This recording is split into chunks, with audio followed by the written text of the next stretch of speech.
안녕하십니까 회원 여러분. 저희 이제 MJ 경매스쿨에서 유튜브로 이제 여러분들하고 소통을 하기 위해서 사실 이제 단방향이죠. 각 선생님별로 물건 하나씩 이제 짧게나마 여러분들하고 이제 같이 소통을 했으면 하는 그런 프로그램으로 찾아뵙게 됐습니다. 오늘 제가 이제 여러분들한테 소개시켜 드릴 물건은 이 사건입니다. 2019 타경에 5만 6,922호 사건. 위치가 경기도 용인시 수지구 죽전동에 있는 용인 죽전동부 센트럴빌입니다. 해당 아파트고요. 일단은 토지 및 건물 지분 매각입니다. 지분 매각으로 여러분들한테 보여지고 있습니다. 근데 이 지분 매각인데 지분율이 여기 보시면은 2분의 1로 되어 있죠. 2분의 1. 먼저 간략하게나마 이 사건 자체는 앞전 2월 13일 날, 그러니까 2020년도죠. 2020년도 2월 13일자로 한번 낙찰이 되었다가 미납이 되었어요. 미납. 이 미납한 사건도 왜 미납을 했을까 하고 개략적으로 한번 추정을 제가 좀 한번 해봤거든요. 그래서 전반적으로 사건 흐름을 여러분들하고 설명시켜 드리고 개략적인 전략 그리고 어떻게 보는 게 좋을지 그 부분들을 같이 한번 제가 오늘 짚어드릴 생각입니다. 일단 등기부등본 내용입니다. 내용은 15년도 7월 17일자로 두 사람이서 각 2분의 1씩 소유권이 좀 매매를 했죠. 아마 부부로 추정이 됩니다. 추정이 되고 일단 건물 등기부 등본 내역상으로 보면은 특별한 다른 내용이 있는지 좀 체크했는데 표제부에 먼저 이 해당 아파트가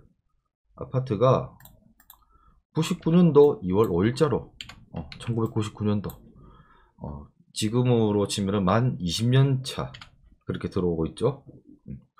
그리고 2000년도 이전했다가 2003년도 매매하고 점거했던 사람이 다시 매매하고 소유자가 총 손이 몇 번 바뀌었습니까? 한 번, 두 번, 이렇게 한 번, 두 번, 세 번, 그리고 네 번.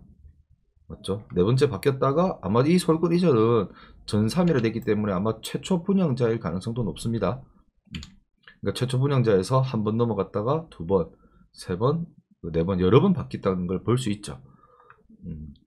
집이 터가 안 좋아서 이렇게보다는 가격대가 이렇게 높게 했다가 또 적게도 팔고 아마 이쪽 지역 자체가 이제 분석을 해보신 분들은 아시겠지만 가격 차이가 수도권 쪽은 1억, 2억씩 올랐다고 떨어질 때도 1억, 2억씩 떨어집니다. 지금 현재 부동산 대책이 나온 이후로 수도권 아파트 이제 거래량이 거래 이제 빈번도죠. 7월 10일 이후로 이제 거래하는 양들이 생각보다 조금 줄었던 거를 볼 수 있거든요. 아마 방향도 어떤 식으로 흘러갈지 예의주시하게 저희도 지금 지켜보고는 있습니다. 근데 이제 특별한 단서 규정을 해서 1억 미만 같은 경우는 또 규제에 있어서 취득세뿐만 아니라 아직 양도소득세는 확정나진 않았지만 그러한 부분에 있어서도 어떻게 혜택을 보는지 일단 1억 미만 쪽으로 많이 치우치는 경향은 있죠. 여러 번 거래했다가 다시 13년도에 3억 6천원으로까지 떨어졌었죠. 떨어졌다 15년도에 이 사람이 4억 4,500 공동명의로 샀던 요 행위가 남아있어요. 남아있고 그 이후에 보면은 이제 개인 한 사람이죠. 특정 임병규 씨한테 이렇게 압류가 들어왔다가 나중에 어떻게 합니까? 해제를 다 시켜버리죠. 이렇게 해제를 했다는 얘기는 실질적으로 이 사람이 그한 금액을 갚거나 또는 갚기로 약정을 하고 이 권리자로부터 해서 해제 신청을 한 겁니다. 자기 손으로. 그러다가 이제 언제 2019년 작년이죠. 작년 주식회사 대한투자대부 회사에서 강제경매를 당하게 되었죠. 그러고 나니까 다시 또 세무서에서 압류가 들어오게 됐고요. 이제 강제경매 개시 결정을 하면서 그 개시한 금액 자체를 보면은 이 대부회사에서 금액이 적지는 않습니다. 한 2억 정도쯤 됩니다. 아파트 샀을 때 가격은 4억 4,500이기 때문에 아마 한꺼번에 자기네들이 샀을 때부터 대출을 받지 않았다면은 충분히 막을 수 있는 의향도 있었을 거라고 보는데 아마 제 추측상 아마 여기 있는 대부회사는 채권을 양도받았던 그 회사라고 보고 있고요. 흡사 이제 이런 거를 이분들 채권 추심업을 하는 이제 대부회사로 여겨지고 어떠한 금융기관에서 있는 채권을 이 사람들이 사들인 거죠. 사들여서 이제 잊고 있었다고 해야겠죠. 여기 있는 임병규 씨는 이 사람한테 어느 특정 시기에 경매를 신청을 해버린 거죠. 그러니까 이제 아마 원금보다 이자가 더 많았거나 또는 원금과 이자가 동일하거나 금액이 갑자기 과해진 거죠. 과해지니까는 결국 그거를 막기보다는 다르게 구상을 가지고 있을 거라고 저는 판단되는 게 그 송달 내역상에 좀 보면은요. 자, 채무자금 소유자가 경매 신청 나오면서부터 꾸준하게 이 사건을 관심 있게 보고 있어요. 그 반증이 이겁니다. 반증이. 아니고서는 애시당초 이 사건을 막아냈었다고 봐야겠죠. 요 이전부터. 경매를 신청하기 전에 어떻게 협의를 해보든지 하려고 했었을 겁니다. 분명히. 하려고 했는데 생각보다 그렇게 안 되고 나니까 어떻게 합니까? 진행되는 경매는 그대로 놔두고 다른 우회 경로로 해서 한번 막아보려고 그렇게 아마 전략을 구상하지 않았겠나. 저는 그렇게 체크해 봅니다. 다만 참 시기적으로 좀 안타깝기도 한 게 이때 당시에 미납이 일어났잖아요. 부동산 규제가 일어나기 전이죠. 이때는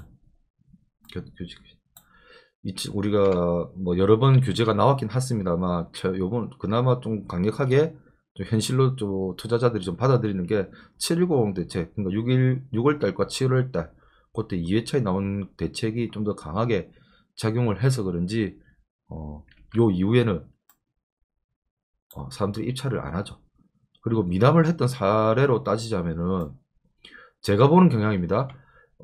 현재 여기 구독천상에 떠 있는 거는 주식회사 장수부동산 개발이라고 기재는 되어 있어요. 하지만 제가 생각하는 판단은 추정은 통상적으로 이렇게 채권을 매입해와는 대부회사에서는 보통 다른 자회사를 하나 더 두고 있는 경우가 부지기수입니다. 몇 가지를 더 두고 있고요. 이유는 뭐 부지기수가 많이 있는데 일단 이 사람이 채권을 이렇게 신청을 해갖고 다른 회사로 받으면은 사실적 잔금 납부는 이쪽에서 받아가는 거거든요. 뭐 세금적인 부분이라든지 경비 소요, 뭐 영업비용 이런 것들을 써서 절감할 수 있는 부분들인데 실질적으로 입찰했던 사람은 크게 두 가지예요. 실질적으로 투자하려는 회사이거나 아니면은 여기 그 대한투자 대부 주식회사, 주식회사 대한투자 대부인데 이쪽과의 밀접한 관계가 있거나 그렇게 보고 있습니다. 그렇지 않고서는 보통 미납을 하기 전에는 송달 내역상에 어떤 발악을 해요. 여러분 입장 같아서도 보증금이 이때 당시 1,526만 원인데 납부를 하고 난 다음에 미납 사유가 생기고 나면은 어떤 일들을 일어낼 거거든요. 근데 2020년 2월달 이후에는 바로 이렇게 나와 있죠. 요 이후에 밑에 내려온 것처럼 채권자가 송달장소 영수인 신고도 하고 그리고 나중에 채권자 연기 신청도 하고 속행 신청도 하고 나중에 또 기일 연기도 하고 하는 거를 이제 미루어 봤을 때 지레짐작입니다. 이제 크게 두 가지인데 첫 번째로 장수부동산 개발이 일반 부동산 투자회사인데 본인들이 생각했을 때 사고 난 다음 가격이 떨어질 것이라 판단하고 미납을 했을 수도 있을 거예요. 하지만 그 생각보다는 제가 무게를 두고 있는 거는 여기 대한투자대부회사에서 자회사를 둔 또는 뭐 이해관계라고 보는 그쪽에서 한번 들어왔다가 요 차순위 금액을 가지고 있는 입찰했던 요 사람하고 아마 접촉을 했을 거라고 저는 봅니다. 실제로 그런 일들이 많이 있습니다. 왜냐하면은 이렇게 입찰을 했는데 더 높게 쓴다면은 채권자 입장에서는 배당을 받을 수 있으니까 좋은 효과를 나타내거든요. 그리고 설령 뭐 다른 기타 요인은 제외하고 여기 세무서에서 금액이 크지만 않다면은 설령 입찰을 했다가 대금을 미납을 한다고 해서 그게 금액이 일시적으로 사라지지만 전국적으로는 여기 대한투자대부회사에서 이 보증금을 결국적으로 청구 금액에 안에 맞게끔 들어올 수도 있겠죠. 그러한 전략도 또 짜볼 수 있거든요. 근데 제가 그래서 무게감을 두는 데는 아마 이쪽에서 들어왔다가 미납을 하기 이전에 차순위를 신청했던 차순위 신청은 아니죠. 차순위 금액을 써냈다. 이쪽 사람과 아마 접촉을 해보진 않았겠나. 그렇게 생각을 해봐요. 자, 그렇다면은 조금만 우리가 생각을 좀 해볼 필요성이 있는데, 지금 규제 이후로 해서 부동산 가격이 좀 얼어 있거든요. 실질적으로 해당 아파트 시세 실거래가를 계략적으로 보면 현재 지금 나와 있는 최근 거래입니다. 거래를 보면은 해당 층 자체도 뭐 107동에 5층 502호거든요. 자, 그렇게 빠지는 지역이거나 또는 남양 동양 차이는 요 전부 다 전 세대가 남양이거든요. 남양이고 107동에 5층이면은 뭐 중간층은 충분히 되고 있다는 얘기죠. 그러면은 특별히 동양과 뭐 남양 이런 거래들이 지금 있지 않기 때문에 전 세대가 남양이죠. 자, 해당 면적에 있어서 전부 다 5억대 정도 최근에 가격이 한번 올랐던 거죠. 하지만 지금은 여기가 규제 지역으로 언제부터 올랐습니까? 연초부터 해서 상승을 탔었죠. 일시적으로 상승을 탔어요. 그럼 다시 이제 다시 나중에는 내려올 것이냐 아니면은 올라갈 것이냐 보합을 될 것이냐, 이제 그게 제일 관건이죠. 관건. 요 금액에서부터 시작이 되는 거죠. 거의 요때 이후로 해서 올랐죠. 자, 그러면 지금 최저가가 1억 5,200인데 지분율은 2분의 1로 돼 있으면 두 개를 합친다고 가정하면은 최저가 기준으로 3억 정도 돼요. 3억 기준에서 2분의 1인데 전처럼 내려간다 하더라도 4억대 정도는 지지할 거라고 저는 가격을 보고 있습니다. 왜냐하면 이때 당시 거래량이 그 손이 바뀌면서 받치고 있는 금액이라고 저는 보거든요. 2019년대 생각보다 거래가 많았어요. 생각보다는. 근데 요때 당시에 거래를 받치고 있는 금액이 4억대 이상의 금액들을 받치고 있기 때문에 충분히 요번 차수에도 입찰을 해볼만 하다는 얘기인데, 보증금 금액도 적지만은 않죠. 4,500만원이고 그리고 규제 지역이고 여러가지 생각해볼 문제가 남아있다는 얘기죠. 그리고 공유적 우선 매수도 남아있습니다. 그러면 어떤 식으로 전략을 짜는 게 더 좋냐면은, NPL로 거래했던 주식회사 대한투자대우회사에서는요, 대우회사로 지칭하겠습니다. 이 대우회사에서는 자기가 이 대부회사 쪽에서 손익구조만 맞으면은 채권을 팔 가능성이 높습니다. 높아요. 자, 그렇다면은 이 대부회사와 어떻게 NPL로 거래를 해본다면은 상품권 할인으로 여러분들이 생각을 하시면 좋아요. 상품권 할인. 흡사 우리가 그 백화점에 가면은 10만원짜리 상품권 또는 5만원짜리 상품권, 만원짜리 상품권이 있는데, 이 상품권을 얼마 보통 할인을 해서 많이 뭐 온라인 마켓이나 이런 데 판매를 하죠. 그리고 사기도 사고.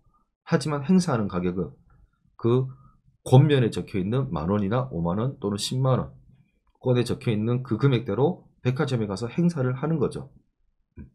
그럼 단초적으로 저 금액을 어떻게 저렴하게 사드린다면 전략적으로 입찰을 여러분이 직접 해보기도 해보고, 공유적 우선 매수 들어온다면은 어떻게 배당을 받아갖고 종결시켜서 1차원적으로 끝을 내볼 수 있겠지만은, 만약에 공유적 우선 매수가 안 들어온다면 어떻게 합니까? 금액보다 싸게 샀기 때문에 실질적으로 원하는 금액보다는 적정한 금액에서 상대방과 다시 한번 공유물 분할의 다툼, 실질적으로 다툼을 하려고 하는 건 아니에요. 다투기보다는 공유물 분할 협의, 부동산을 저가로 팔아서 서로 나누는 방법도 한번 생각해 볼 수는 있겠죠. 근데 저는 전자의 방법을 조금 더 추천드리는 바입니다. 그게 여러분들한테는 시간이 더 짧아지기 때문이죠. 그럼 전략적으로도 훨씬 더 유리한 고지에 선점할 수 있겠죠. 그렇게 해서 제가 여기서 설명드릴 수 있는 거는, 입찰 가격에 있어서 보수적으로 볼 필요성이 있다. 그리고 대금 미납에 대해서 무서워할 이유는 크게 없을 것이다. 나아가서 대부회사와 접촉해서 이 청구 금액, 채권 금액과 한번 논의를 해서 이 사드릴 수 있는 방법을 연구하면 여러분들한테 훨씬 더 이득이 될 수 있다. 그렇게 세 가지를 여러분들한테 설명드릴 수 있겠습니다. 일단 왜 그러냐면 전국적으로 이 채무자금 소유자가 관심을 가지고 있어요. 분명히 이렇게 해서 이 집을 나가려는 거는 원치 않을 겁니다. 이게 이제 여러분한테 단서를 드리는 거고요. 충분히 해볼 만한 물건이고 지역적으로도 나쁘지 않다라고 저는 그렇게 설명드릴 수 있습니다. 그래서 오늘 요 시간에는 수도권에 있는 규제 지역이지만 충분히 규제에 있어서 벗어날 수 있는 그러한 특수 물건으로 여러분하고 인사했습니다. 자, 오늘 감사합니다.